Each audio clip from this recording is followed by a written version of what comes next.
Okay, I'm ready. Let's do it. Is there such a thing as ADHD? No. And so you think these mental illnesses are baloney? That's right, all of them. Do I look brainwashed to you? Hello and welcome back. In this episode, we are going to be exploring the Scientology Iceberg, starting with the tip. We will be looking at what the church is, the basic beliefs, the role of the celebrity, and where they get all their money from. So it's our responsibility to educate, create the new reality. I'll also be going into the Church of Scientology to ask some questions. The constant eye contact that man gave made me feel very, very uncomfortable. Yeah. Before we start the video, I want to say that I am not here to criticise anybody's faith. When it comes to religious beliefs, humanity's purpose, the origins of life, it's perfectly acceptable to believe whatever you want. Any topics I challenge in this series will regard to false claims, crime, and the moral and ethical treatment of people. The intention of this video is to provide an understanding of what Scientology is as an organisation. And with that said, let's get into the video. So, what is Scientology? Well, according to their website, Scientology is a religion that offers a precise path leading to a complete understanding of your true spiritual nature and your relationship to yourself, family, groups, mankind, all life forms, the material universe, and the supreme being. Scientologists believe you have two parts to the mind: the analytical mind, which works like a perfect computer and helps you make your day-to-day decisions, and the reactive mind. The reactive mind stores all your most painful experiences way deep down where the average person cannot access them. This includes things that happened to you before you were even born. Scientology will even recommend silent births to protect the child from recording this painful experience of being born. They believe that if the child is behaving badly, that it's because they're re-stimulated by their mother's voice, because the very first thing they heard was her screaming when they came out of the womb. The main beliefs of Scientology are: number 1, man is an immortal spiritual being, a thetan, that lives multiple lifetimes. I actually love the idea of reincarnation. Buddhism, Hinduism, Jainism, Sikhism, they all believe in reincarnation. And it's pretty cool, you live life over and over again. Number 2, his capabilities are unlimited, even if not presently realised. In other words, we can achieve supernatural abilities, including increasing our IQ, telekinesis, perfect memory, immunity from sickness, controlling people around you, and becoming godlike. Unfortunately, I never saw anyone display these powers when I grew up in Scientology, and I met some OT8s and they are way up there on the bridge. And if I had seen some Matilda level superpower stuff, I probably would have joined. The ultimate goal for Scientology is true spiritual enlightenment and freedom for all. A world without insanity, criminality, or war. They say you can be any other religion whilst also being a Scientologist, but when you get further up the levels, this is what you'll find out about Jesus. The man on the cross. There was no Christ. So how many members are in the world's fastest growing religion? Well, in 2014, they were proudly stating they had 10 million members. But today's statistics show there's about 20,000 with a maximum of 35,000 Scientologists in the world. And that's the same as the population of Maasai giraffes, which are now an endangered species.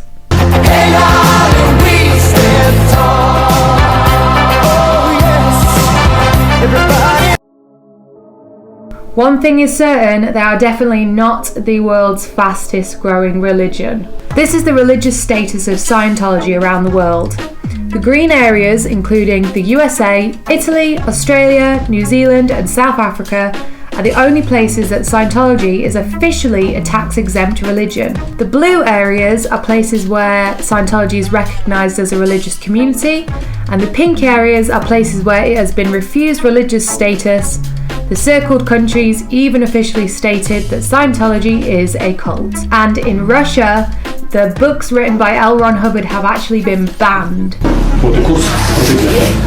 То есть эти книги в списке запрещенных, да? Да.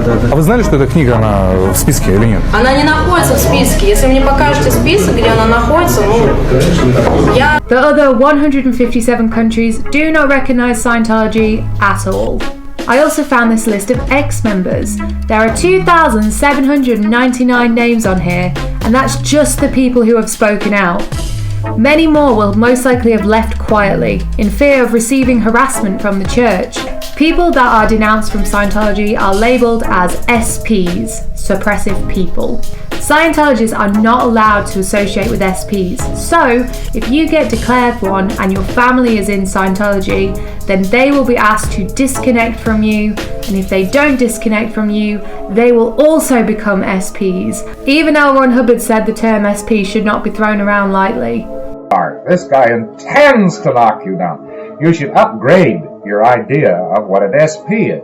Man, meet one sometime. A real one. Real monster. A real one.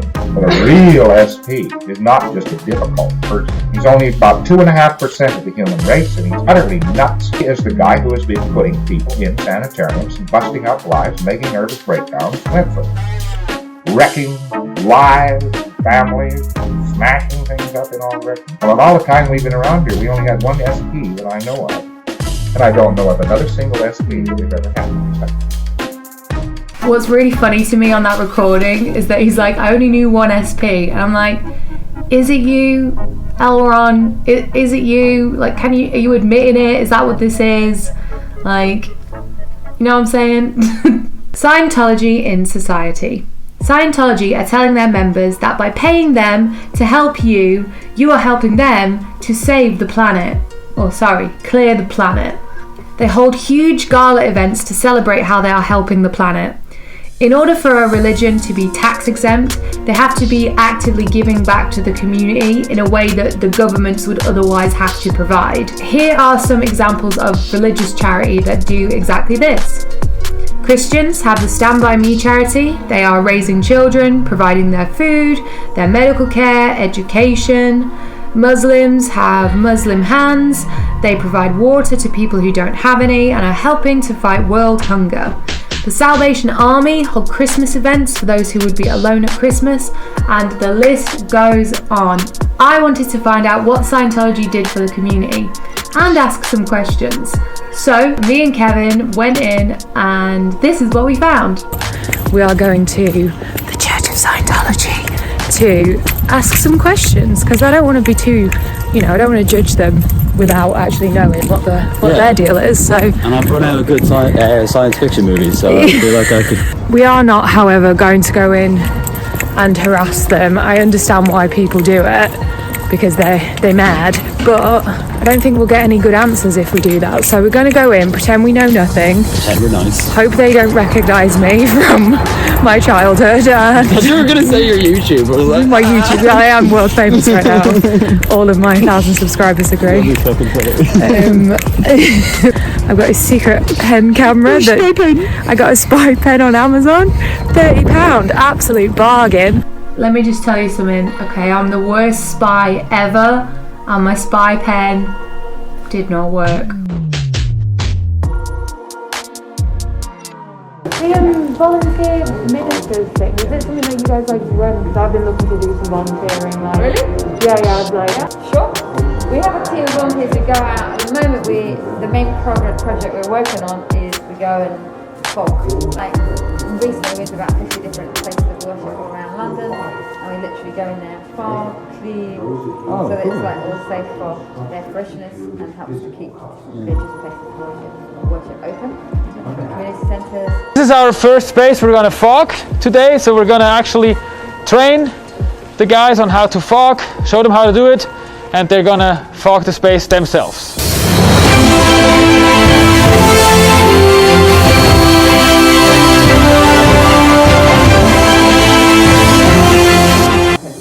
But they really appreciated it, you know. That's very cool.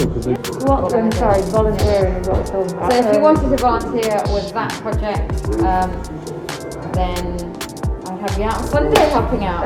We've got one on Sunday coming up. There you go. Do you do anything that's like things I'm super interested in, like climate change, helping the homeless, things like that? At the moment, that's the project that we're working on because it's something that we can do that's within the rules and the regulations. Yeah.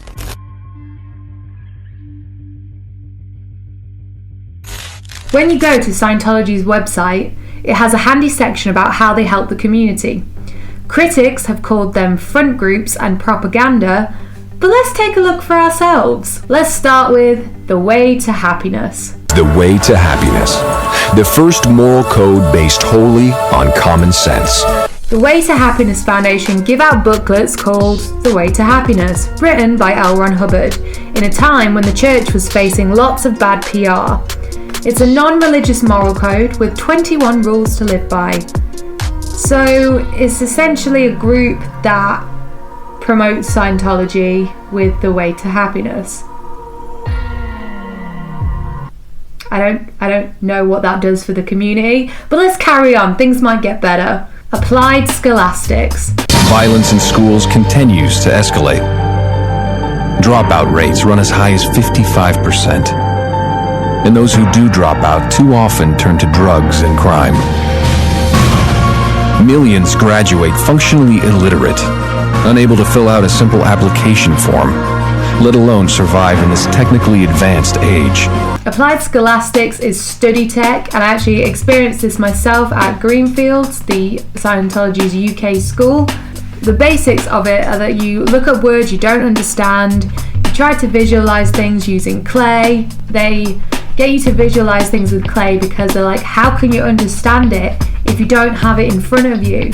Now, this religion was made in like the 50s, right? So they didn't have Google or anything like that. But now we have Google, so we probably don't really need the clay anymore. But I'm not here to tear it apart. Let's just see what the inspection report says.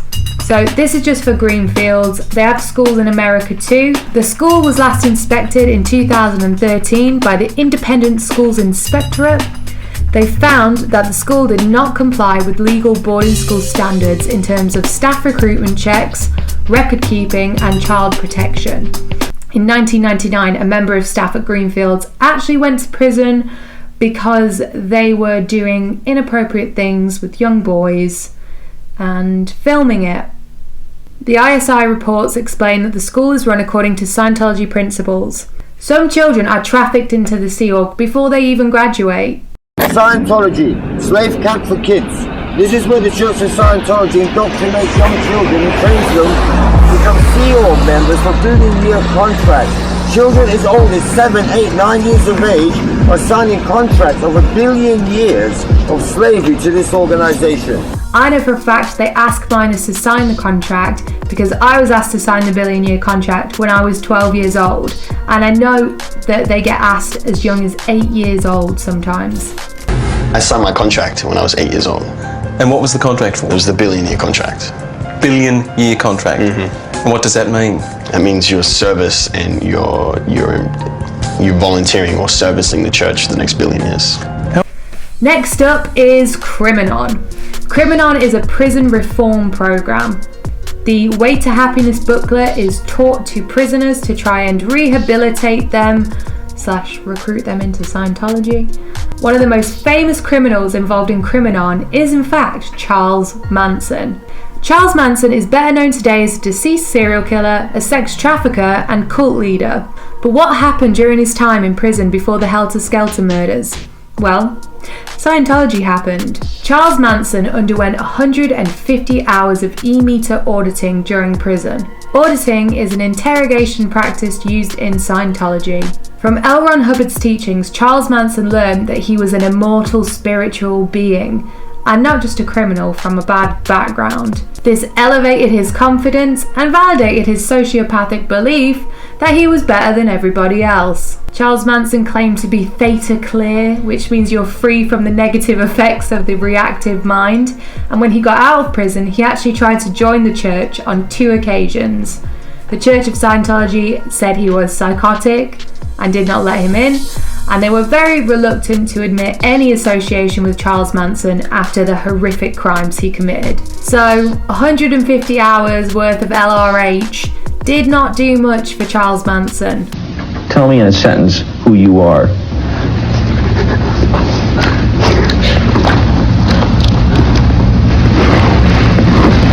Nobody. I'm nobody. I'm a tramp, a bum, a hobo. I'm a boxcar and a jug of wine.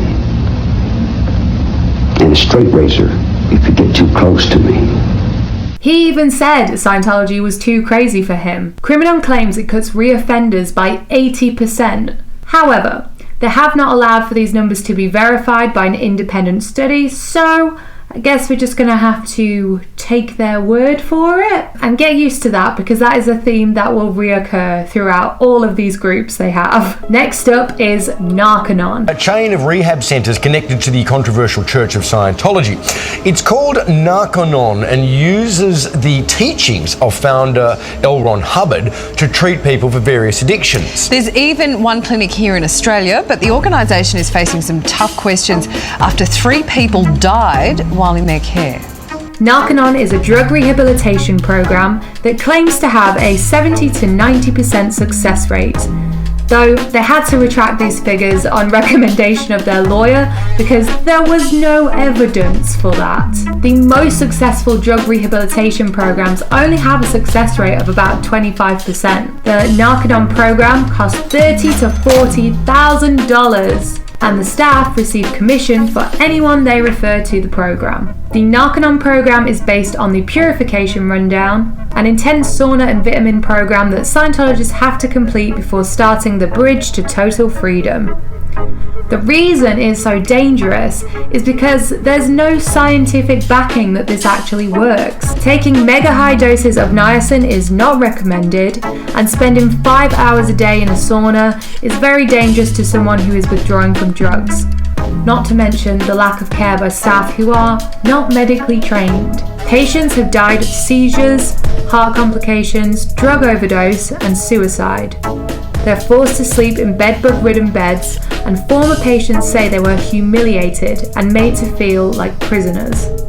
Had they actually been supervised and cared for, these deaths could have been avoided. Several people have died in Narconon's care, and Narconon don't disclose its link with Scientology, and many of the victims' families don't find out until after. People who have survived Narconon warn people away from sending their loved ones there. I did, however, see a couple of positive reviews for Narconon. Bit sus, but there's a few, and they said that it saved their life. Next up is supporting effective drug education. This is a program taught in public schools.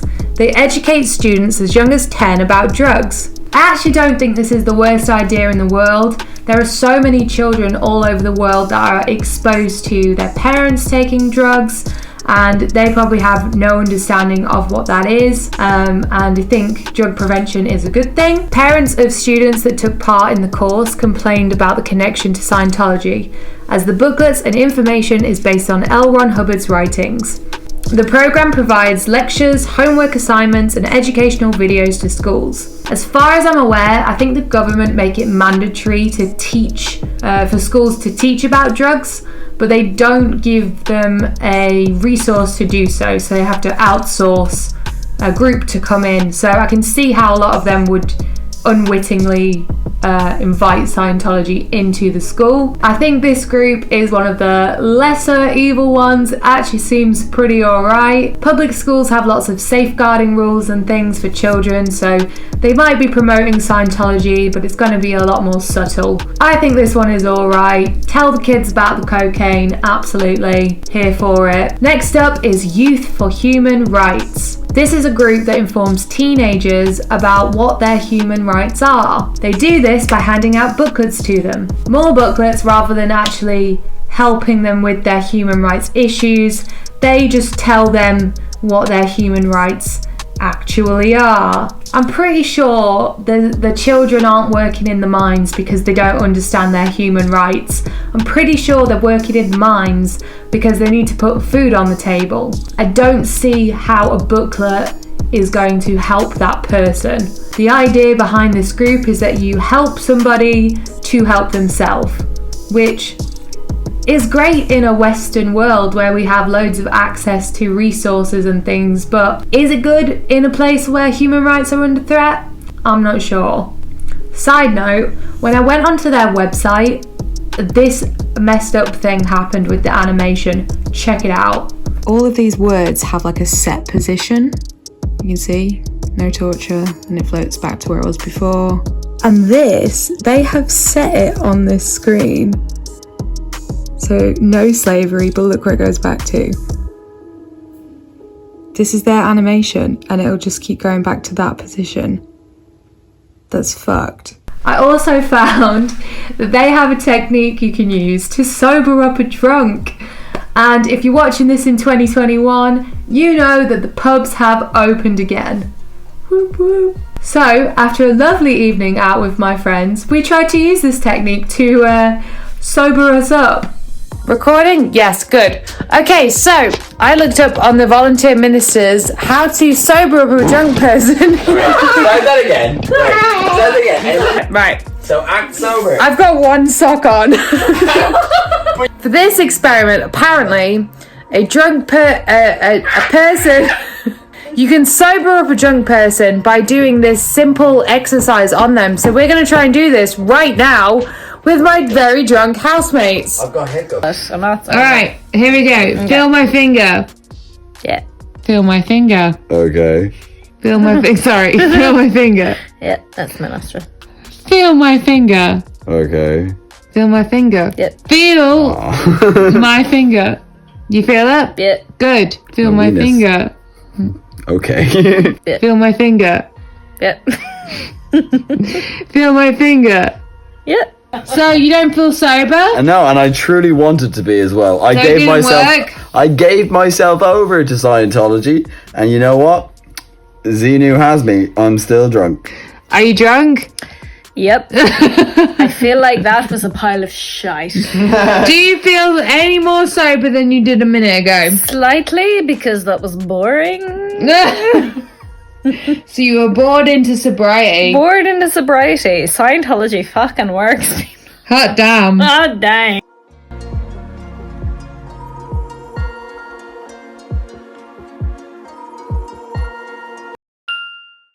Bottom line is, it definitely did not work. Next we have the Citizens Commission on Human Rights. This group is dedicated to destroying psychiatry. Scientologists believe that psychiatry is the worst thing in the world and aim to replace all mental health treatment with Scientology. They have a particular issue with children on medication, and whilst there certainly may be too many children given medication as a first response to conditions like ADD and depression, it is effective for some people and they do not accept this at all. Is there such a thing as ADHD? No. And so you think these mental illnesses are baloney? That's right. We do. All of them? All of them. It is, of course, right in line with the viewpoints of the Church of Scientology. And the psychiatry industry have not got everything right, by the way. In the 50s and 60s, when L. Ron Hubbard wrote Scientology, mental institutions were honestly more like prisons. Patients would be restrained, electrocuted, lobotomized, drugged, and abused. And to this day, reports of physical and sexual abuse still happen. As they learn more about medicine and psychology, these practices were abolished, though ECT is still used today and is effective in patients that are dangerously suicidal. It's a last resort to improve their condition, and it's nothing like how it was in 1938 when it was developed. It's only used when patients do not respond to other treatment, and has an 80% success rate in reversing the effects of depression in dangerously suicidal patients. It's done with much smaller amounts of electricity and under anaesthetic. Lobotomy was a hideous procedure that involved removing part of the brain. It fell out of favour in the mid-50s and it isn't used in the medical profession anymore. I don't believe they're trying to drug the children to control us all. Sounds like a conspiracy theory. It's much easier for doctors to prescribe drugs than therapy because of the cost and the time of it. Our mental health services are already overstretched and more money needs to be put into these services to allow everyone to have access to mental health support. However, there are some conditions which drugs can really be useful for. If they weren't effective, they wouldn't be in such high demand. Scientologists don't believe that chemical imbalances are real. They believe drugs just cover up the symptoms of mental illness, and psychiatrists are electric shocking people because that's pretty much all they're told about psychiatrists. Well, I went in and spoke to a Scientologist and asked what they thought about psychiatry.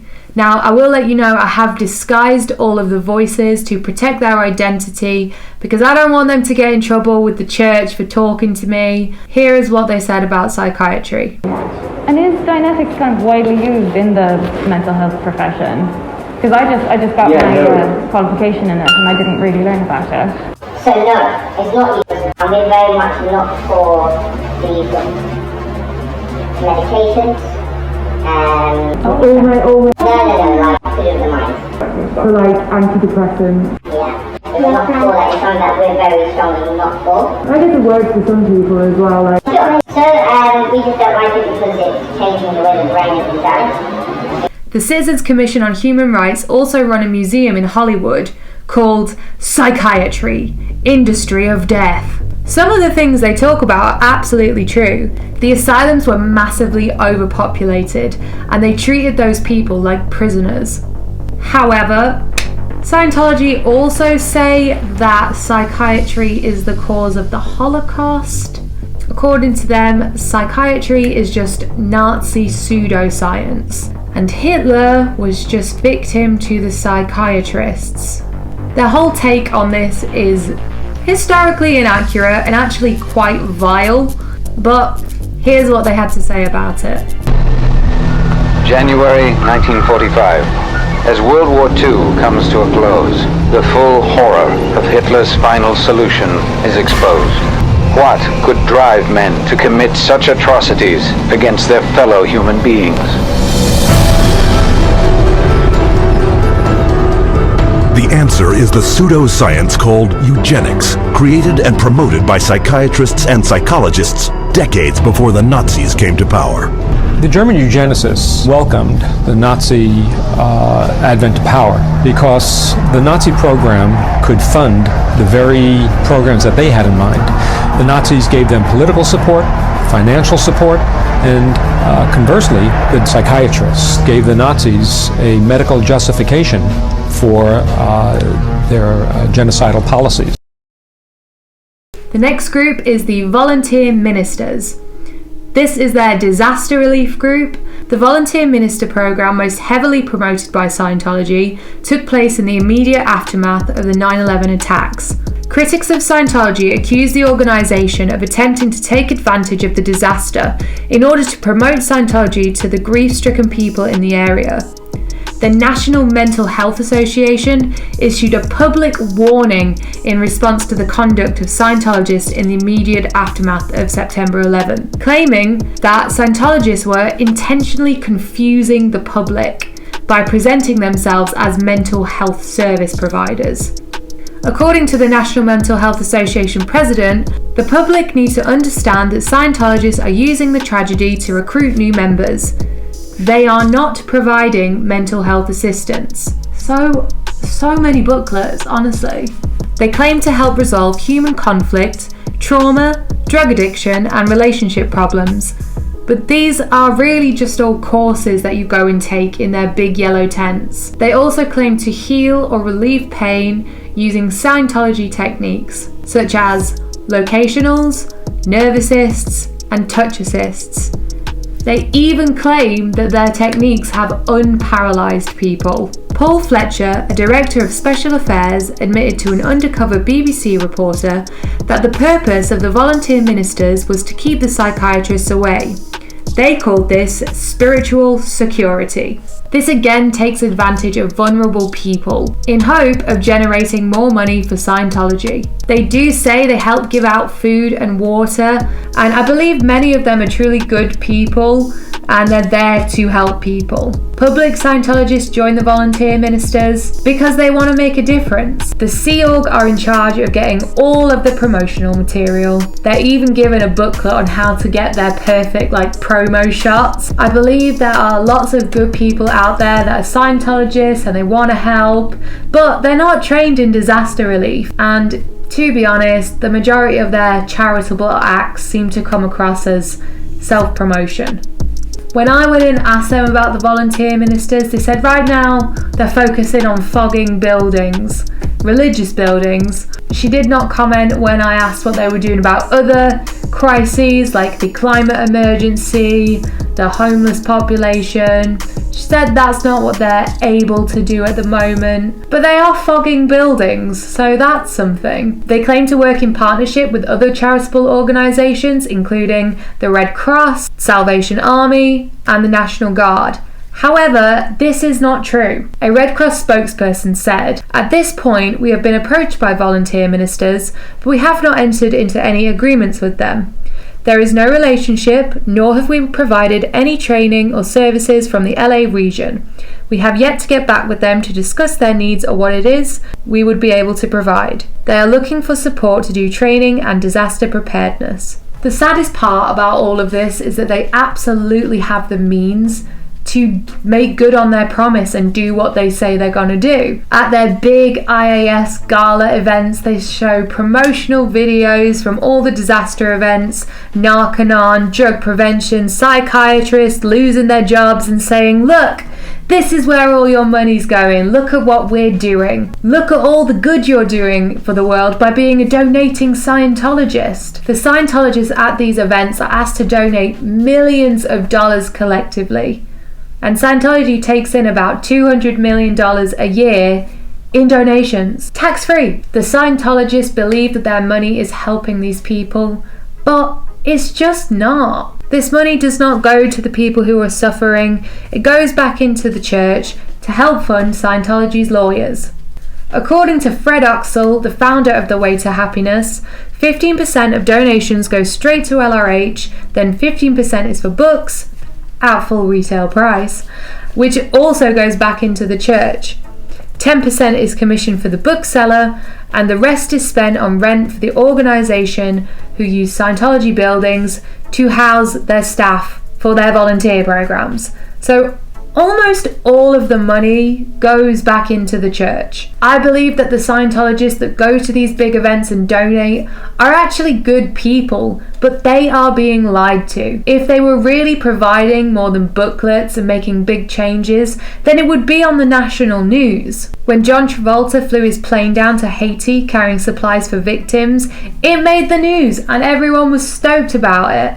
So just do more of that. Real, practical help. Acts like this would actually change the public perception of Scientology. People would be singing their praises. People would be joining. It would only take $35 million a year to end world hunger.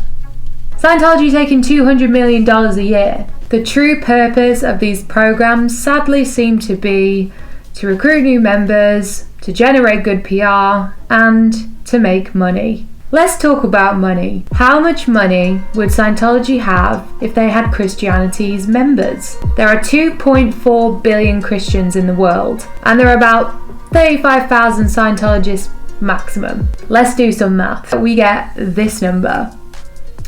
I literally don't know how to say that, so I put it into a numbers to words calculator. They exist. If Scientology had 2.4 billion members, they would have 137,142,860,000,000 per year. That just gives you an idea of how much money they extract from their parishioners in comparison to other religions. Now, it has to be said, there are a lot of rich people donating to Scientology. Scientology's top donor, Bob Duggan, reported that he donated $360 million to Scientology, according to Forbes magazine. He became a billionaire by investing in pharmaceutical drugs, which is interesting considering Scientology's stance on medicine and psychiatry. You might have even donated to Scientology. If you have a child and you've subscribed to the website ABC Mouse. ABC Mouse is an online educational site used by millions of children aged 2 to 8 around the world and in 70,000 American classrooms. Its founder, Doug Doering, is an active Scientologist and has donated at least $20 million to the organisation. But I'm not saying the website isn't good for children. I'm sure it's fine. Doug was also involved with the popular website Neopets.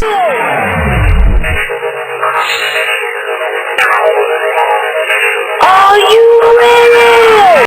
If you don't know what Neopets is like Tamagotchi but on steroids. It was a popular website in the early 2000s. You had a Neopet and you could explore Neopia and play some very literal games like Potato Counter. Its owners unknowingly partnered with Scientologists for 5 years to help develop the website as it was becoming more and more popular. The goal was to get Scientology teaching onto the website within the games. The owners refused to have any political or religious stance and terminated the partnership.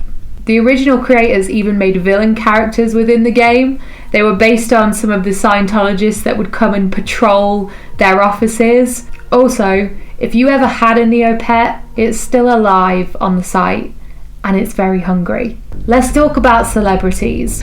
I actually got into Scientology for a while, and that's how I got this nice glazed look in my eye. No longer, right? Have you ever read Dianetics? I've read the preface to it. I have a copy right here. That was enough. The last cash cows for Scientology are, of course, the celebrities. Having celebrities be a part of Scientology was a huge project for Scientology. They called it Project Celebrity. Scientologists don't have any god that they worship, but the one thing they know people do worship are celebrities. Having the rich and famous as the face of Scientology could make people think that Scientology will make you successful. They have a whole building dedicated to this called the Celebrity Center. Here are some celebrities that are known Scientologists. Nancy Cartwright, the voice of Bart Simpson. Go to freedommagazine.org or Scientology.org and find out for yourself what it is about. Ann Archer. Do I look brainwashed to you? How dare you? Elizabeth Moss. Scientology gives you stability as well? Yeah, it has. Yeah. John Travolta.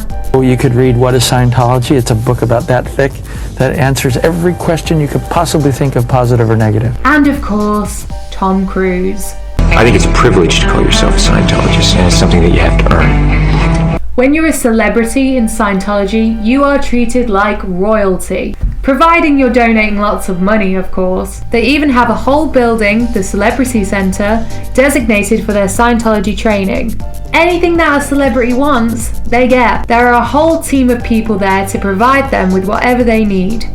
This team are made up of members of the Sea Organization, which we will cover a little later on. The Sea Organization include children that work up to 14 hours a day for little or no pay. Celebrities are having their meals prepared for them by the Sea Org, their rooms cleaned by the Sea Org, their houses renovated for them by the Sea Org. Okay, let's talk about Tom Cruise. Tom Cruise is essentially the vice president of Scientology. Members of Scientology will call him sir. He definitely learned his leadership skills from David Miscavige. This next clip is a leaked audio recording of Tom shouting at his crew for not social distancing on the set of his new Mission Impossible movie. We are creating thousands of jobs, you I don't ever want to see it again! Ever! And if you don't do it, you're fired! And I see you do it again, you're gone! And anyone on this crew does it! That's it! And you too! And you too! And you! Don't you ever do it again! That's it! No apologies! Some have praised Tom Cruise for single-handedly saving the movie industry, but I don't believe that berating his staff was necessary or right, but it does mirror quite perfectly how David Miscavige treats his staff. He treats them like this in order to get things done. He does have a point in highlighting the COVID-19 restrictions. He even rented out a cruise ship so that his crew could isolate. There must be a lot of pressure to keep the movie shoot going, but this little rant here seems more like a display of power than anything else. He's using threats and demands to control his team. He also recently returned 3 Golden Globe Awards, accusing the Hollywood Foreign Press for lacking diversity. If you don't know, the Hollywood Foreign Press are a group of journalists that decide the Golden Globe Awards. They don't even have one black member, and they haven't had one for 20 years. So I think it's great that he's actually standing up to that. However, it's a little bit hypocritical when you look at the racism and homophobia that is right in Tom Cruise's backyard in Scientology.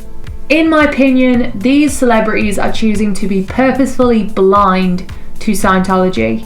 They have access to the internet, the press are always asking them questions, and what do? They don't look and they don't listen. Scientology works for them and they are treated like heroes. Celebrities have some of the loudest voices in society. Many people will take the opinion of their favourite celebrity over political or scientific authorities. Celebrities therefore have a responsibility to stand up and say something when human rights are being abused in their own religion. These celebrities essentially have slaves that do whatever they need. In my opinion, it is criminal, it is cowardly, and it is unacceptable that they promote a group that is so harmful. So why do the celebrities stay in the church? There are a couple of reasons why celebrities might choose to stay in the Church of Scientology, but I believe it boils down to 4 main points. Number 1, they are true believers, and they see the abuse as justified in order to serve the greater good and the mission of saving the planet. Number 2, they have all of their personal confessions recorded and documented. The church could threaten to leak this information. However, I don't believe anything the church could release on them would have as profound an impact as what could happen if they revealed the truth about Scientology. Number 3, that's not 3. Number 3, they believe that their success is only attributed to Scientology, and if they leave the organisation, they will fail in life. Scientology is very good at taking credit for all of your achievements. They say it's the tech, it's because you learned Scientology, that's why you did well, and anything that's bad is your own fault. It's great logic, that. And reason number 4, the celebrities actually have a pretty good life in Scientology. They are treated well, and maybe they just don't care that other people are suffering for their luxury. There are some celebrities that have spoken out, and they are now enemies of the church. I'm talking about abuses, and I'm talking about people's lives being destroyed. The Cult Awareness Network.